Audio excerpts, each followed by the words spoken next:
What's up, everybody, and welcome to the Mint City Soccer Show.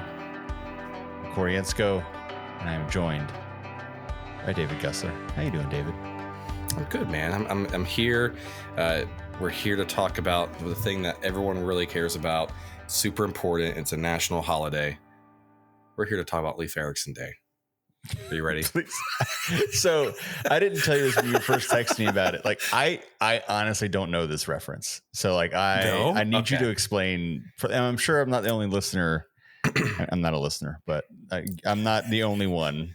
I guess I'm also a listener. I'm listening while we're talking here. Yeah. I have no idea. I mean, what this.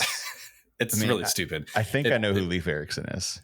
Yeah, well, I don't really know who he is, but I mean, I kind of do, but I kind of don't. But so where this started from, I remember texting you this, is that there's a SpongeBob episode, like very early on in the show, like first season or second season or something like that. And he wakes up and it's Leif Erikson Day and he's wearing like bearded, like beard, and he's got the Viking hat on, everything like that. And he just goes to start shouting Happy Leif Erikson Day. He goes to see Patrick, Happy Leif Erikson Day. They have a whole thing for it. That's literally the gist of where this came from. But ever since the episode came out, I think I was like in high school or middle school when it came out. I'm like, oh yeah, October 9th, Leif Erikson Day. So we're ready to talk about that. I'm sure everyone just tuned off this episode, but no, I'm just joking. We're not going to talk about that. But I might sprinkle in some random facts throughout the episode. So if you notice them, make sure you call us out on it. It's be great. Completely over my head. I also realized that because I'm doing some Googling, like I feel like there's multiple people named Leif because it's not a common name. It is not. But I put them all together. The other one being Leif Garrett, who is like a singer. Like I don't know. I honestly cannot think of the songs off the top of my head, but I don't know why. So when you said Leif Erikson, that's who I was thinking. It was the musician singer. Got it. And I was like, wait, no, different person. That's the different Leif. This is not a name that should be common, but apparently it is.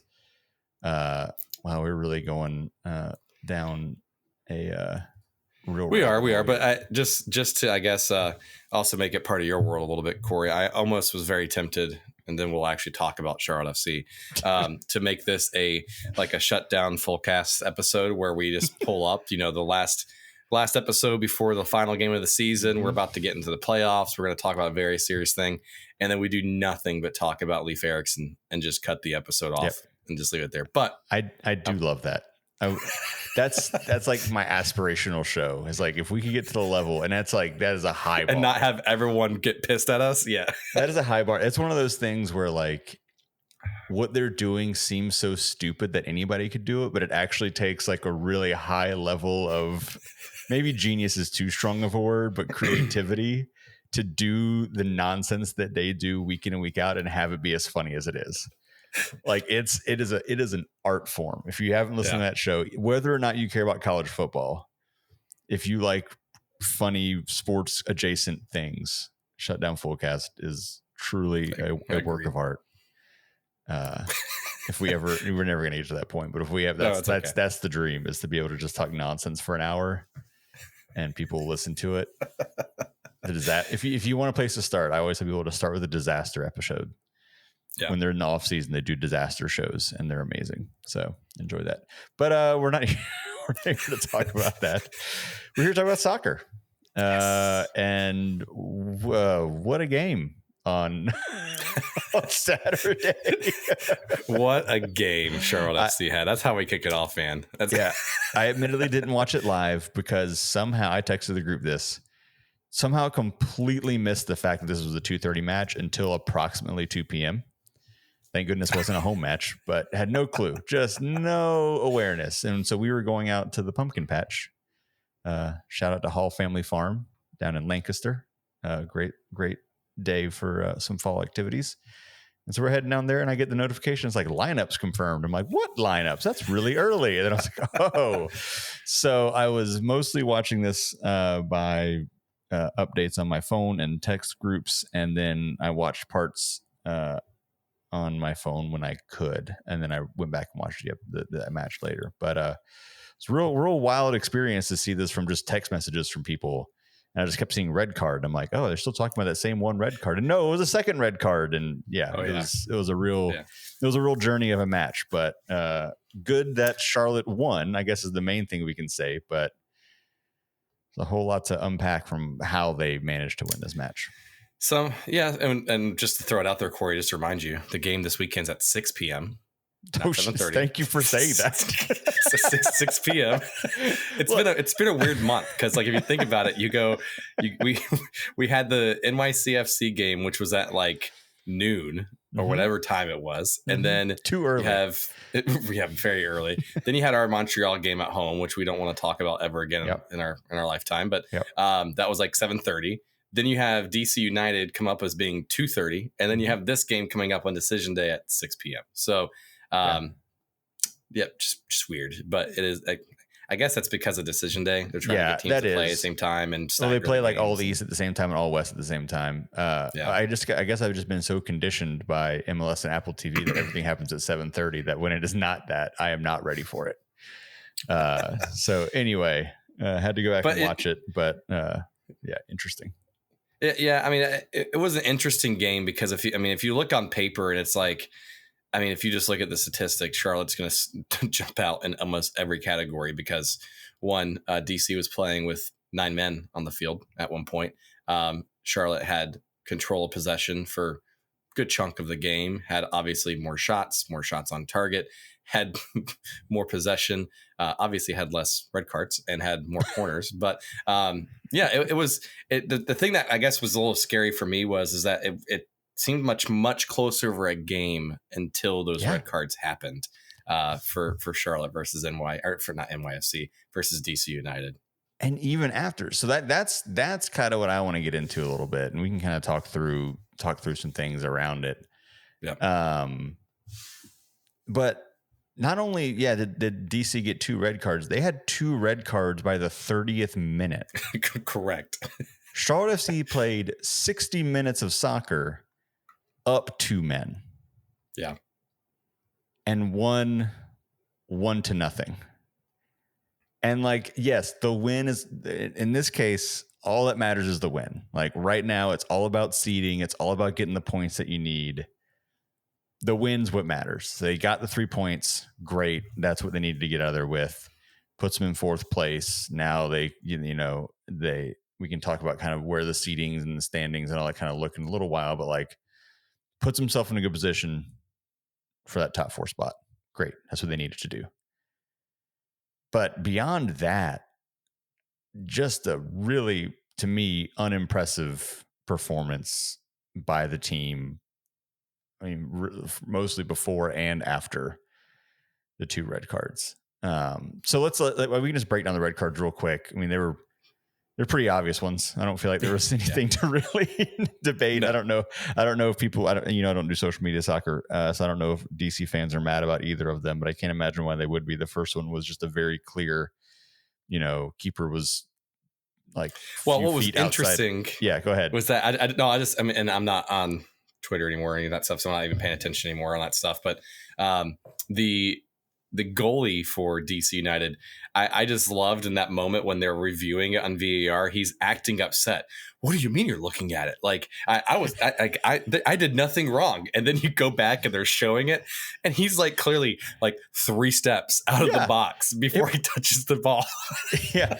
It looked closer in live play. I mean, both announcers immediately are like, ooh, like they flagged it. And we're kind of like, I'm surprised that didn't get called. So they flagged it immediately. But in run of play, I was like, he might have been right on the edge. I couldn't really tell. And then they showed the like freeze frame from the side camera angle.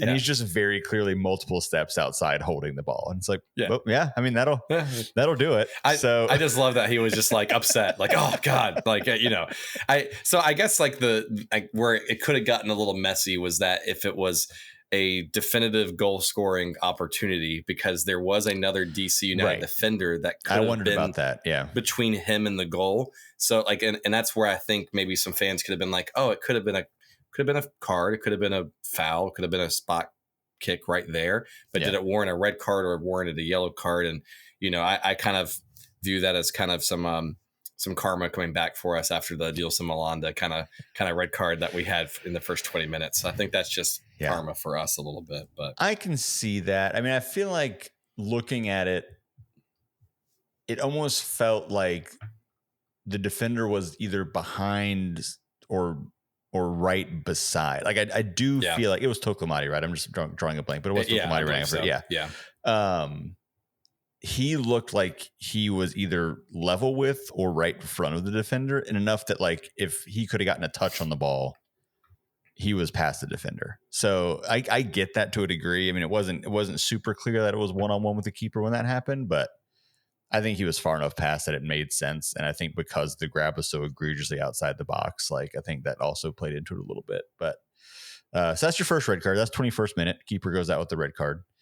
9 minutes later, I feel like this was one of those times where like you love to have Zaha on your team and like the long game of Zaha being a menace. Yeah. You know? Oh, it was brewing for a good 5 or 10 minutes before that, because there was a few times where Zaha and him were kind of chirping back and forth, and Zaha kind of pushed him at one point. They kind of like during a throw in, like you could tell that they were chirping and kind of getting under each other's skin. And like you said, this is one of those times where you're kind of like, oh, I'm glad Zaha's on our team, because this is that shithousery a little bit that you're like, this is, he got under his skin.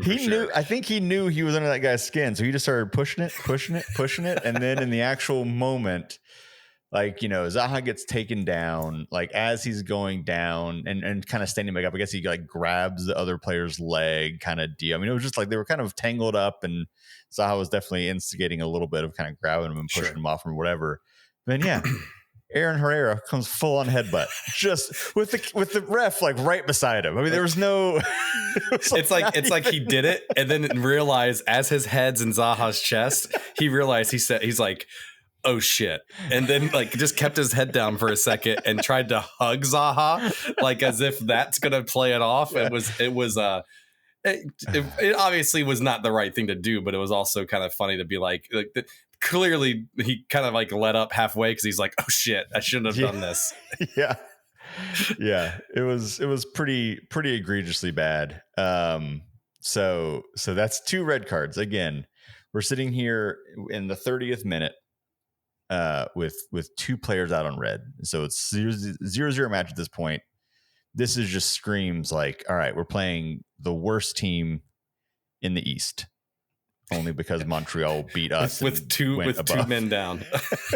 So the worst team in the East, down 2 men.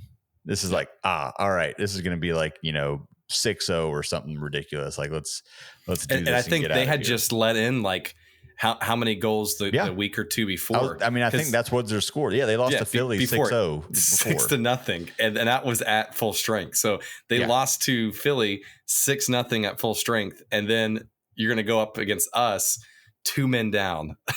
Yeah. Like it should have been something like that. So this just feels clearly like a runaway. And then it seemed like it almost immediately like was going to be. I mean, because just a couple minutes later, I mean, or was it off the free kick from that foul was the goal? It was sort of off it was sort of off that free kick from that. Like, you know, Zaha kind of made a pass and it kind of went back, and then Petrovic kicked it back to Zaha. So it was like instant karma, like right then and there, immediately after that card happened, Zaha got the ball back and was immediately able to make an impact. And beautiful setup play by, you know, Petrovic, and then Zaha had a beautiful shot on goal. It was great. And like you said, I was like, oh yeah, this is where we're gonna run our way with this match. They're down a left back, they're down a right wing, they're running 9 men. We have 2 people up, we should just control this the rest of the game. I mean, like you said, it was a great little play by Petrovic to hold up the defender, make the little give and go. I mean, and just a beautiful strike by Zaha. So really nice goal there. It's like, all right, we're off to the races. Red card goal, real quick, boom boom. All right, here we go. You know, 11-9, we're fine as long as we don't do anything incredibly stupid. And then that was the final score. So I mean, I don't know how we want to. You know what was crazy though is that, and we're not going to go down and I guess dig every single moment of this, but if you're looking at the first half, so remember you said like they went down like 30th minute, down two men, 2 red cards. What if I told you that DC United had 1, 2, 3, 4, 5, 6, 7 shots, and Charlotte FC had 7 shots in the first half? Yeah. And DC United. It wasn't even like, oh, they were all before the 30th minute for DC United. It was literally, they got, let's see here. They had 2 shots before the 30th, or 3-4 shots before the 30th. They had 3 or 4 more shots after the 30th minute.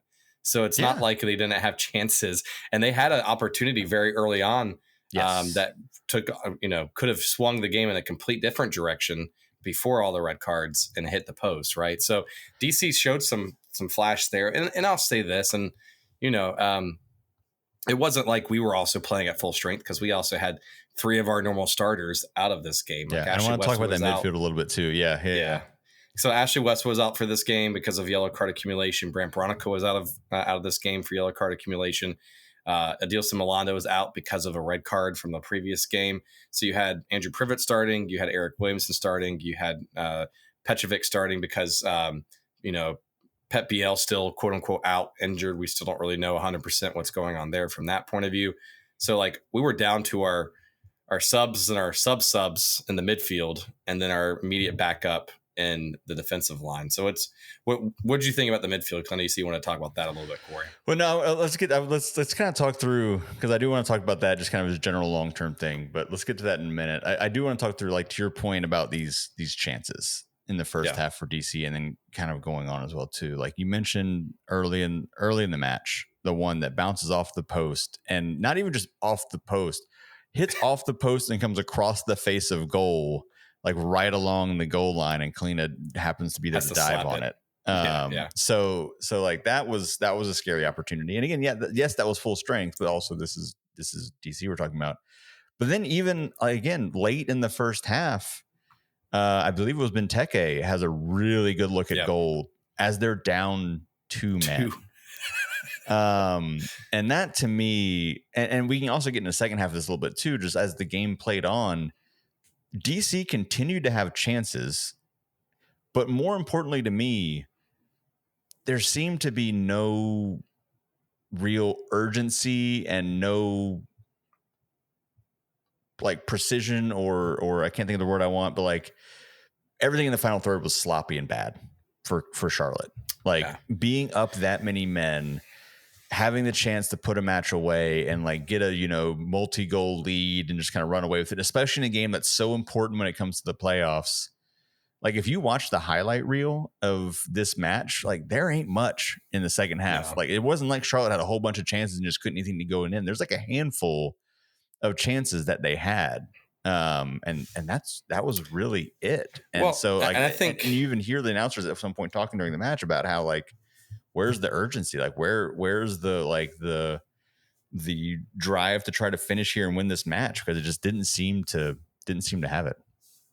Well, and I know that it's easier said than done. Like I know it, like these guys are professionals, so playing a man or two down, teams typically then become more compact. They're playing, they were essentially playing a 4-4-1. Sure. Like so they were super compact, super in the middle. Like there was times where you had us making a run and a cross, and there's only like Tokomati in the center of the field, and then you had like 7 DC United players in the box, right? So I think that's already hard enough to score on. But then on the flip side of that, though, it also plays against like it plays against our basically our weakness, right? We are not very good at creative spine play, and we typically try to either counter or go down the wings and try to create something there, or have a 50-50 ball and break away, whatever it is. If we're going to be relying on, if Pep Biel's out in this space, if a game like Brant Bronico's out in this space, we're going to struggle in that creativity in the middle of the field. And I think you saw that a little bit. And Zaha, thank God, he kind of created something there at that shot. Yeah. Because like we did not have many opportunities there, or a really good link up play in the midfield building up to that to counter that essentially subcompact DC United that's sitting back behind the 50-yard line, essentially, or have midfield from that point of view. Yeah. But like, does it worry you just from a big picture standpoint as we're getting, we're one match away from playoff starting? Does it worry you the way that this team has performed against Montreal? Because we didn't record an episode after that show or that game. And DC, again, both were last place in the East when we played them. I mean, it does a little bit. I mean, I remember during the winning streak, I was like, well, if we're going to lose, I'd rather lose a little bit earlier into this versus losing the last game of the season or the last 2 games of the season and go into the playoffs kind of down in the dumps, not informed, whatever it is. I would rather get those losses kind of out of the way because it was eventually going to happen. You're not going to go 15 unbeaten to MLS Sure. Cup. You know what I mean? Yeah. But it does worry me a little bit. And I think you're starting to see some injuries pop up. You're starting to see some players not be here right now. Like Pep Biel's kind of had this cryptic message that got put on social media that, who knows when he's going to be returning. Harry Tuffalo's never really seen minutes yet, and he's been out for a little bit of time, right? So, thank God Nathan Byrne returned from that point of view. But yeah, it concerns me a little bit to kind of see what, I guess, the recent run of form and the shot creation and the goal creation has been the concern for me a little bit. Yeah. And I mean, I feel like we can look back at this season too, and we've had a habit at times of playing down to our competition. Some That's of those true. in that really bad stretch, some of those matches where we were playing teams that we Kansas absolutely City. should be beating. Kansas City, New England, like some of those matches, like we played down to where other teams were. And so this seems like more of that. But then we show up against teams like Miami. Right. Right. So that's why, I mean, we're not necessarily going to preview Philadelphia match right now, but like that's why, kind of regardless of the outcome of the match, I mean, obviously I want to win. Duh. But I think what's important to me is like I need to see a better energy and urgency around the team and just a better quality performance from the team going into that match and getting ready for the playoffs. So I'm like, okay, this team's got the right things moving at the right time. But I'll flip the question back to you that you were asking me earlier. Like, again, we were talking about this midfield. You got Pekovic, you got Williamson and Gianni. It really feels like this was not an ideal way to do it, but kind of a tryout. Not a tryout, but maybe a last chance is a better last chance tryout for Pekovic and Williamson. We've talked about Pekovic a lot. I mean, he's been on this team, really highly touted coming in, meant to be this guy who would grow into a future star. And he just barely sees the field. And I don't know, we've talked about like, does Dean not like him? Is he that bad in training? Like what's happening here? But he really gets a chance to see the field. Williamson, I feel like we've talked about a lot. Feel like kind of didn't work out the way anybody hoped he would, the way when he came in at the beginning of the season. I think there's 2 questions here. One, how do you think they showed up in this match, thinking about this as kind of like their last chance tryout for having a spot in this midfield rotation? Yeah, I would say, I mean, I don't know if they showed enough to warrant saying like we're going to invest in this for the future with these guys. I mean, I hate to say that, and I'm not trying to sound poor on that perspective, but I mean, you look at roster spend and salary and all that stuff. Is it worth what it is? I mean, Petrovic is a U22 designated player. You only get a certain amount of those on your roster. You get cap relief or, you get cap exceptions to be able to invest in these younger guys. But I mean, and I'll say this too, though, like you're not going to hit on every U22 designated player, U22 player. That's what that position was, or that roster role was made for. So you can invest and take some chances on some younger guys with the hope that they develop and turn into something that could either be a future star for the league or a player that you can then sell and develop and get money back in return. Right. So, you're going to have some misses there. It's going to happen. I mean, I think he was one of our very first ones that, other than, Coron Vargas within that space too. So it was always going to work out. Not all the time. I was hopeful it would have, but I will say, like, it was nice. He had good hold up play there in that minute where Zaha was able to get a pass back off of him. The announcers even credited it earlier in the game where he had that exact same look and he didn't give Zaha that look and he messed up. Yep. They had some words, and then fast forward 10 minutes down the road, he did it again, but this time he saw Zaha and was able to adjust quickly and created an assist from that space. So that was great from him from that point of view. Again, is he worth that U22 roster spot and spend? I don't know. You know what I mean? That's for Bobby and, Dean and Zoran to figure out. Thank God. Yeah. And with Eric, I think it's, from it is what it is. I mean, he was on a 1-year deal anyways because we traded for him from Portland. So I think kind of makes that decision easy for us, unless it's a very team friendly deal coming back. You know what I mean? So. Yeah. He seems like a great guy. He seems like he's enjoying his time here. And I even put it in our Discord, like that was kind of a homecoming, at least for him personally, because, he played at University of Maryland, was from that Northern Virginia kind of area at one point in time.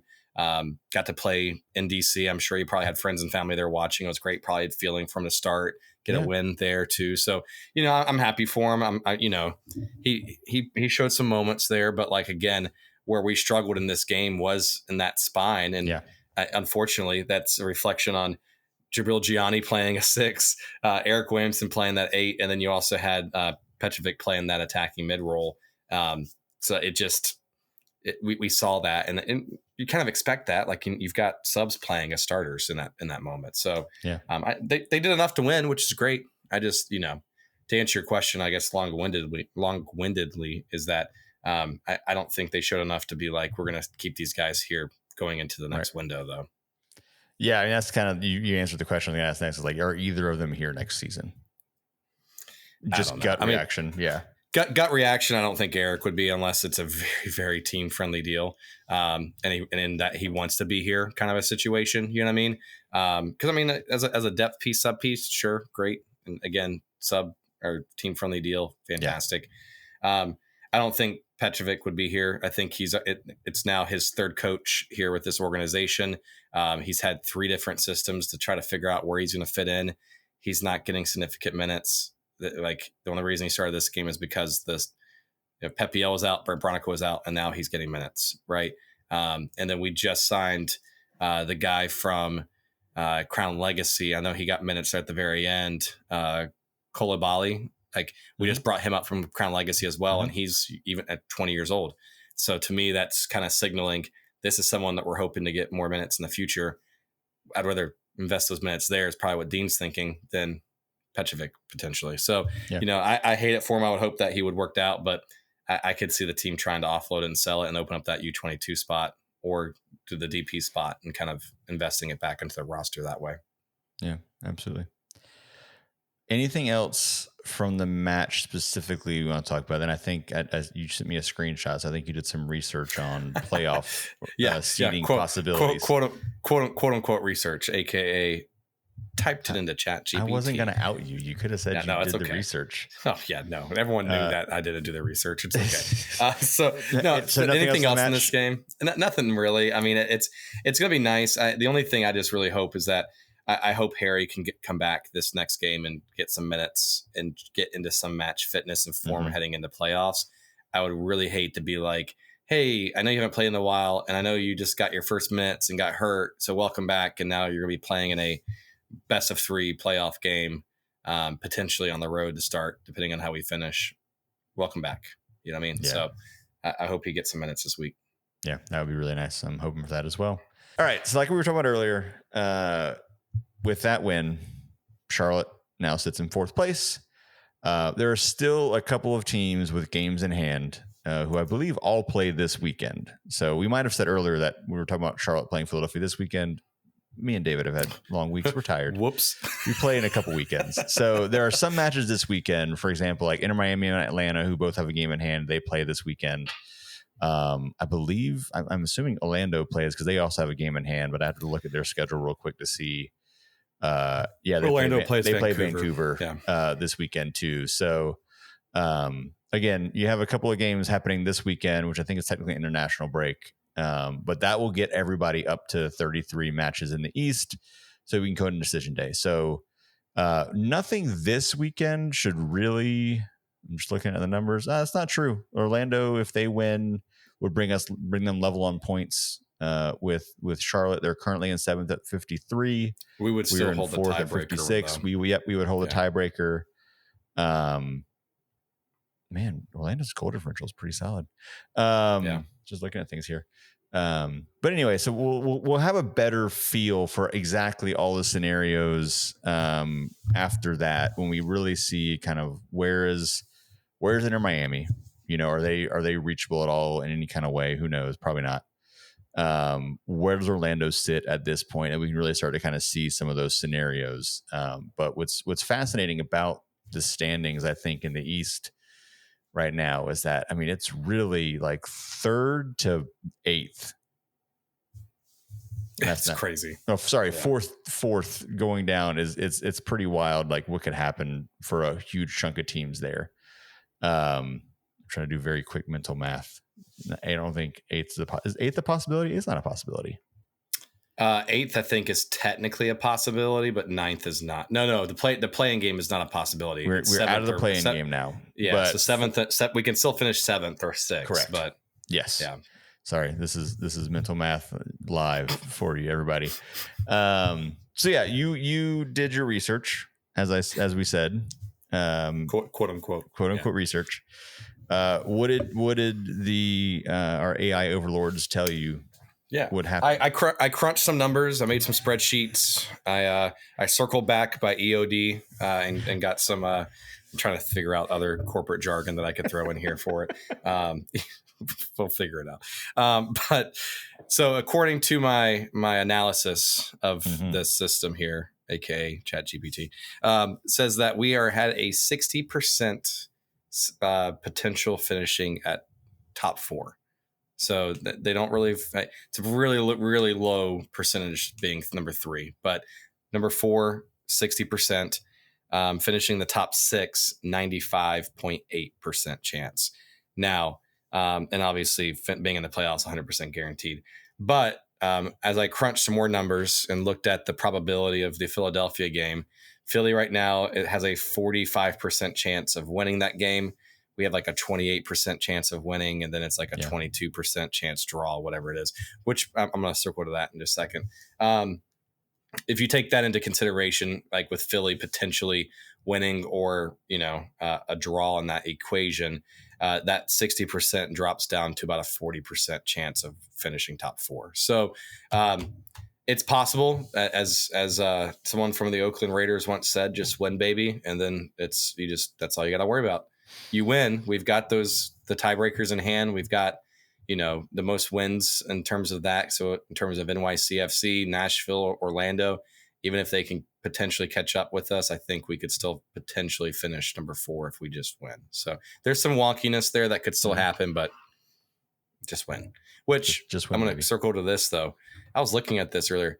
We have the least amount of draws in the entire league this year, with only 2 the entire year. It's such a weird record. The next closest team is Salt Lake with 4. That's the second lowest team in terms of draws. The difference, not to keep living in the past, but the difference of some of those goofy matches in the bad could times. Be like second. Just could have gotten a point here or there. Just steal a point here and there. What could have been different, but I mean, it is what it is. I'm not going to be mad about where we're currently sitting as far as things go. So, to your point, I mean, there's a very solid chance at a top 4 here. Got to take care of business. It'll be interesting to see, kind of looking at things next week, if we get any kind of hint about the type of lineup Philadelphia is going to roll out, because they clinched the Supporters Shield. I mean, they won the Supporters Shield last weekend, so they don't really have anything to play for in this last match of the season. So do they rest some players? Do they rotate the lineup a little bit? Yeah. I mean, there's arguments for and against doing that, depending on kind of what your mentality is as a coach and how things work. Like, you don't want your player being rusty going to the playoffs. Well, because you've got an international break this weekend, so they're already going to be off. They already have a week off. And then you're going to go against Charlotte. You could take that game off potentially. So now, and then you're going to have a bye because it's the playing game. So now you're going almost 2.5 weeks without playing a game. I wouldn't be surprised if Philly still play some starters against us. I wouldn't rest my lineup on this one. Yeah, I may be very quick with some subs. Sure, some halftime. Or if the game gets out of hand or something like that, like you may make some subs. But I mean, maybe even regardless, I might make some halftime subs. But I'd be really worried about resting everyone, because that's a long time between matches when you factor in all the other pieces of it. But it'll be interesting to see. Again, this could have been a match that had a lot of implications for both teams, but now it really only has implications for where Charlotte lands. So it'll be interesting to see how Philly approaches that match. it was really fun to see them win the Supporter Shield in front of their home fans. It was. I enjoyed watching that match. That was a lot of fun. I agree. So kudos to them. In front of the show, Jose, I texted him. He was very happy. I bet he was. Man, really had a good time. And just totally unexpected. I mean, Philly is always a good team, but I don't think anybody was thinking that this team, no, especially with after all the changes they've been through, Kirchin and like, yeah, I mean, it's pretty cool. You know, yeah, good for them. All right, we have anything else you want to talk about soccer-wise? Because I've been teasing this for like weeks, and we decided this might be the time to do it. I'm worried I built it up too much. We had like fun questions that have like built up since the beginning of August that we just never asked. There's like 5 of them. Let's do it, man. So I don't have anything else. Anything else soccer you want to talk about before we get into these? Let's do it. Right. So I might throw in the Leif Erikson stuff in between all this too. It'll be good. Sure. All right. If you were to name, this is from Chris Fickling. Sorry, I should name who's asked these questions. I have no idea when these questions were asked. They've just been sitting in a Apple Notes file for I don't know how long. If you were to name a child after a Charlotte FC player, who would it be? God, it feels like I'm getting into some really weird territory there. That is awkward. God, who would I name it after? I'm gonna. Hold on. Can you give me filibuster for me for 2 seconds here? Here, I'll tell a quick story while you're looking it up. Go ahead. Of when both I might have said this on the show before. When we had kids, both of our kids, we didn't find out if it was a boy or a girl, so we had to have both a boy and a girl name, which is great. And one of the names that came up that in theory I liked, but because of sports I absolutely would not choose was Grayson. I like the idea of Grayson as a boy name, but Grayson Allen, Trippy McGee over at Duke, ruined that name forever for me. And so like as we were floating things, Grayson was one of them. I was like 100% not. We can't do Grayson. Yeah.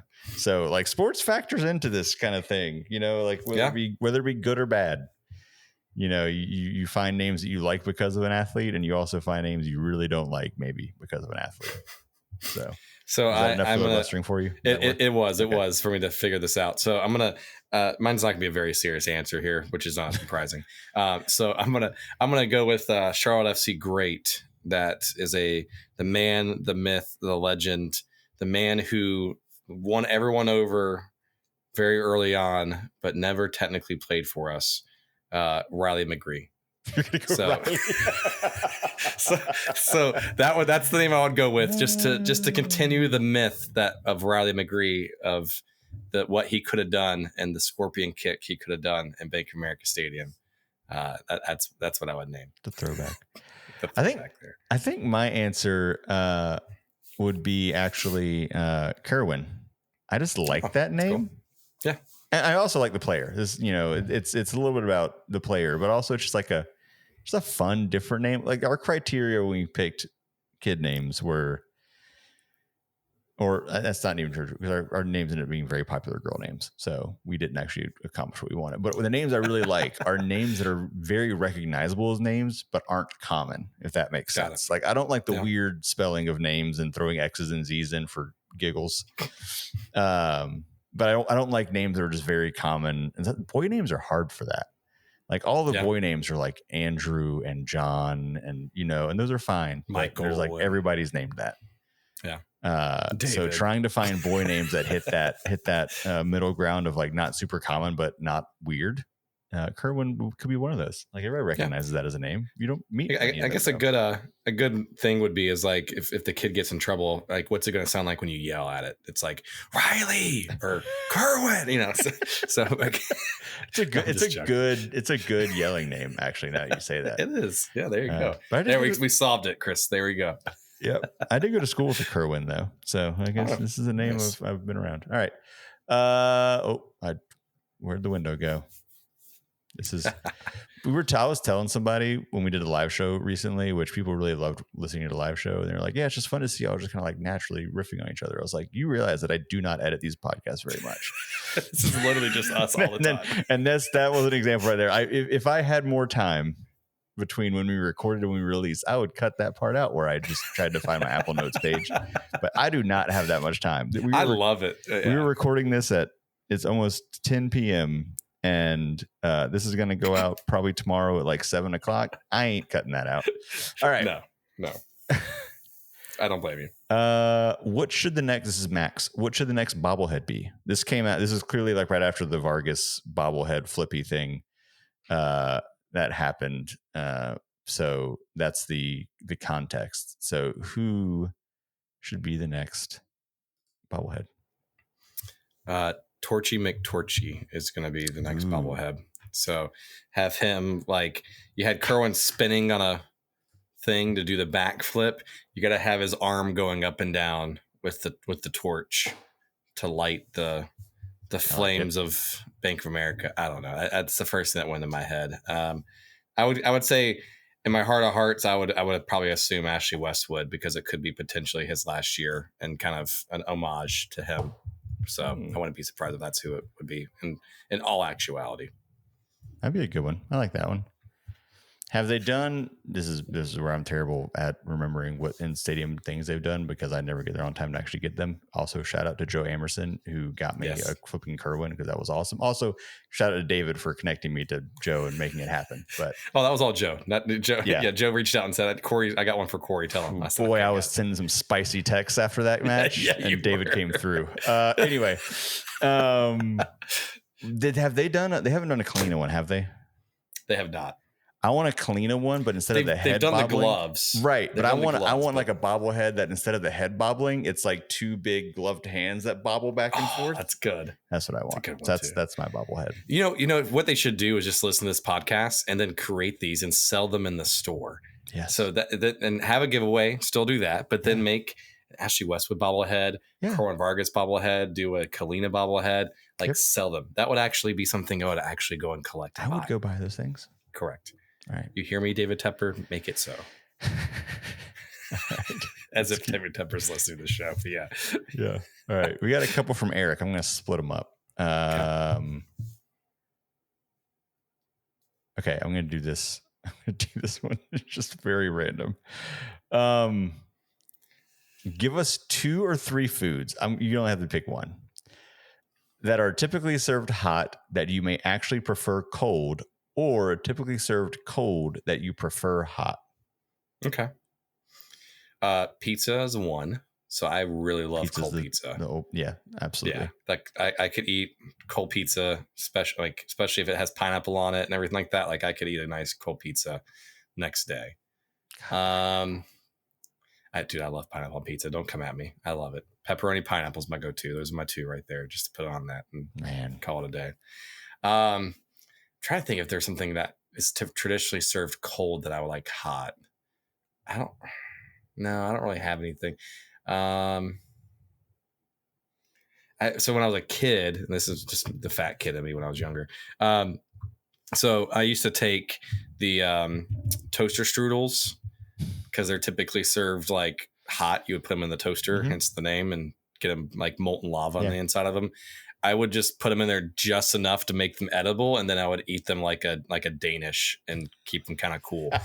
Versus making them molten lava when they come out of the toaster. So I guess that's a good one. Could be something there. So not corn dogs. They got to be served hot, and that's the only time I eat them is hot. So just in case anyone's wondering. No, I like that. I was looking at my answer, but similar to the toaster strudels, I never heat up a Pop-Tart. Like I always want the room temperature Pop-Tart. I don't need it to be hot at all. The only one so 99% of the time I will eat them just room temp. The only one that I will ever heat up is the brown sugar one. If I'm feeling like spicy, but it's not. But that's but 99% of the time I'll just it's a special day in the Gusser household. We're heating up these Pop-Tarts. Having a great day, babe. Go nuke the brown sugar Pop-Tart. It's a great day. I'm feeling spicy. Let's do it. Stop. God. I love that. I don't know if I have a specific one. Pizza was the obvious one. I will say a lot of times will eat most leftovers without really heating them up, because I feel like at a certain point, like the microwave kind of messes things up sometimes. Agreed. Not everything, I should say, but like there's a lot of things like, like good mac and cheese, like, like the actually homemade good mac and cheese. I'll eat that cold sometimes. Yeah. Yeah. Like things that will, that's a good way to put it. Things that will dry out. I would almost rather eat them cold right out of the fridge than to go through the whole process. I'm also lazy. And sometimes I'm like, that takes time. I'm just going to eat it out of the bowl. That's going to dirty a dish. It's going to dirty a dish. It's going to take time. I'm just going to grab this real quick and eat it. I don't know what that says about me. All right. Then we have one from Keith. David, why don't we have corn dogs in the stadium? That's a great question, man. Dude, that is one of the secrets of the earth that I can't really explain why we don't have corn dogs. We've got like foot long hot dogs, regular hot dogs. We've got like the special edition hot dogs that kind of matches the game day opponent that we're doing and things like that. But why can't I just get a regular corn dog, man? If you want to make bougie corn dogs too and do like the potato wedged ones and like, the hot Takis crusted ones, like whatever, dude, no. Like make like, I'm not going to eat those. I just want a regular old corn dog, man. Like, I don't know. Well, I know they're on recall right now, so we can't get them in there anyways, but, I don't know why we don't have corn dogs in there. It seems like such a simple thing. If only someone had a connection to the company that runs the concessions at the stadium. I would. Oh man, that's a good call out. If someone just happens to be listening to the show and happens to have that connection to the food and beverage establishment there in the stadium, and they know they have a big super fan of corn dogs, I would love them forever. Mm-hmm. All right.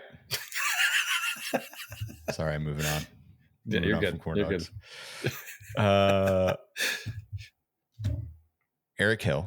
His last question we have. And it's time for us to go because we're both sleep deprived, I think.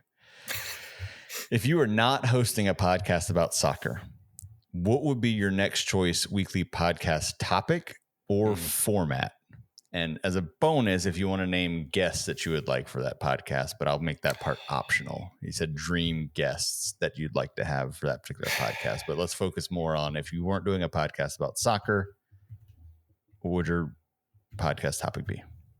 I don't know. So I would, if you asked me this probably like 2 or 3 years ago, it would have been like beer, but like I've toned that back a little bit. Even though I'm actually having a beer tonight during the show, but whatever. This is a rarity for us now when we're actually drinking beer on the show. So, which is funny because we used to be like, "What are you drinking tonight?" But anyways, we're maturing. I guess the nerdy side of me, I would say like video games or music, maybe. Like I like discussing music a lot and discovering new bands and doing that kind of stuff. And then you could do some cool like local artists or different musical guests, things like that. I like to do that. That'll be kind of cool. I also just like the idea of just being able to shoot the shit with folks and just having just fun like conversations. But that's also very self-centered of me, thinking that people want to tune in and listen to that. So whatever, it's there. But I'd probably say video games or music would be the two topics I would talk about, I guess, because that's what I'm comfortable with. No, those are good. I have a couple of different answers of things that have floated around. So one, obviously in my previous life when I worked at the Charlotte Observer, we did a podcast that was very much just like we started out as like a podcast focused on good news. And then it just kind of became like let's invite whatever random person we want to talk about in Charlotte who's interesting and, timely and whatever. And that was fun. It was just like, because the format was fairly loose, it was like, who do we think is interesting that we want to talk to? And so we had some amazing guests doing it that way, like all ranges of, everything from like Jeff Jackson to like brewery owners to local chefs to it was all over the map. So that was a lot of fun. Is said podcast still available if we want to go back and listen? Maybe. I don't know, man. I left and then I don't know what happened to it. Who knows? It was the Charlotte 5 podcast. Feel free to see if it still exists. I think the last few episodes that I was not a part of, they did some sponsored content that I do not support necessarily. I think if you dig back far enough in the archives, they might still exist somewhere. That was a great time. Again, if you want to like dig into like 2015, 2016 era Charlotte, some good times were had. Some really interesting people. Hey, look at that. I gotta just pull an article up. This is the Ultimate Charlotte podcast by Corey Ensko on the Charlotte Observer article from absolutely like 6 years ago. Man. There you go. It was a lot of fun. And awesome. Also that period of Charlotte was really, really, I was talking to somebody about this recently. Like if you were in that kind of like 2015, 2016 Charlotte social circle of like the Insta beer ups and the We Love CLT meetups. There's a lot of really cool things happening in Charlotte. So it was a fun time to be doing that. It's also when I met Johnny. I think the first time I met Johnny Wakefield was interviewing him for something on Charlotte 5. So anyway, the other answer would be, like you said, music. I've like thrown around multiple ideas for a music podcast. I'm probably just gonna throw them out here and someone's gonna steal them and I'm gonna be mad about it later. But like one, I had my dad's a really big music fan, and so I had this like random idea of like each of us like alternating picking an album that like speaks to us from a generational standpoint, and then like listening to it and like talking about it and how like what he likes, how it sounds to me and vice versa. I texted him this and that's really a good idea, and that's as far as I got. That was 3 years ago. That's a really good idea. I like that. But then, or something else I did when I worked at the newspaper, I had a friend there. We'd started something we called the Bad Music Club. And the rule of this, I may have talked about this before too. The rule of this is we alternated giving the other person a burned CD. And the rule was that you had to listen to the CD from beginning to end in one sitting without doing anything else. You just had to sit there and immerse yourself in this. And we just like the one that I still remember was that she made me listen to Crazy Town. You know the song Butterfly? Yes. That CD is an assault on the ears. That song's bad. Every other song there's worse. It's just a loop sample of Red Hot Chili Peppers, and then it became a hit. But the whole CD is just it's terrible. Oof. And so I like the idea of that being it's almost like kind of like the I like what's the movie one that I love to listen to? I just forgot about it. How Did This Get Made is the movie podcast. I kind of like taking bad movies, so it's like the music version of that. Maybe we got some ideas here, Corey, of for some off-season content. In all of our spare time, we'll do that. We'll just start a music spinoff. That is a good off-season. That's a good idea. Off-season stuff. So we might make Matt Swift listen to some. I got some ideas brewing. I got you. I just want to get Matt angry. It's great. I can see it. All right, that's it. That's awesome. That was a good fun question. Does this mean I can delete this note? I think I can. I can delete this note now. We've cleared it out. It is no longer here anymore. Awesome. I think that's all we got. So again, the team, which David and I realized mid recording, the team is off this week. We should clip that just as a blooper, by the way, and share that in Discord. That is the one thing that will get edited out of this episode is the moment that we realized that the team wasn't playing. The team's not playing in 2 days. Yeah, that's great. So don't show up at the stadium this weekend. It'll be some fans we are, right? Yeah, it'll be. I mean, I didn't know what time the match was on Saturday. Look, there was a lot going on right now. The 18th play Philadelphia, so we'll plan to have an episode next week, kind of leading into that match and decision day, and be able to look a little more closely at, okay, now that all the games in hand will have been played, we can get a really clear picture of exactly kind of what some of the scenarios are for where Charlotte can finish, some possibilities of who they'd be playing in that first round, dig into that a little bit more, and get ready for Philadelphia. So should be a good time for that. But David, anything else before we head out? No, if you're listening to this and you want to send some bad music album ideas to kind of make Matt Swift listen to it, please tag me and Corey on that. That'd be great. So, no, that's it. No, I appreciate everyone listening. Thanks for putting up with us, and have a good weekend. We'll see you next week. See ya.